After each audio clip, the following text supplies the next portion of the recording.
తెలంగాణలోని విశ్వవిద్యాలయాలు విద్యాలయాల్లో కుల వివక్ష నివారణ నిర్మూలనకు ప్రభుత్వం ప్రత్యేక చట్టాన్ని తీసుకురాబోతుంది. కుల మత జాతిపరమైన వివక్ష తలెత్తకుండా చర్యలు తీసుకోబోతుంది. ఇందుకోసం అసెంబ్లీలో బిల్లును ప్రవేశపెట్టనుంది. 2016లో హైదరాబాద్ సెంట్రల్ యూనివర్సిటీలో ఆత్మహత్య చేసుకున్న విద్యార్థి రోహిత్ వేముల పేరుతో ఈ చట్టాన్ని తీసుకురాబోతున్నట్లు తెలుస్తోంది.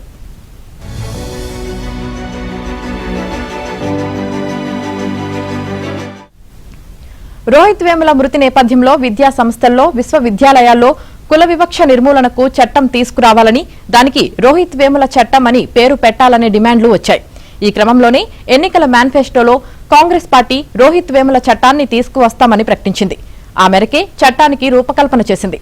దీని అమలు కోసం కేబినెట్ సమావేశంలో చర్చించనున్నారు.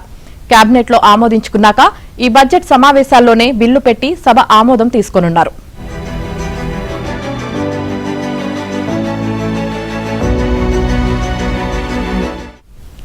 ఈ చట్టంలో ప్రధానంగా విద్యా సంస్థల్లో వివక్ష నివారణ, విద్యార్థులకు సైకలాజికల్ కౌన్సిలింగ్ అందించడం, విద్యార్థుల హక్కుల రక్షణకు ప్రత్యేక కమిటీలు, వివక్షకు పాల్పడిన వారిపై కఠిన చర్యలు, యూనివర్సిటీలో సమానత్వ వాతావరణం కల్పించడం అనే అంశాలు ఉన్నట్లు సమాచారం.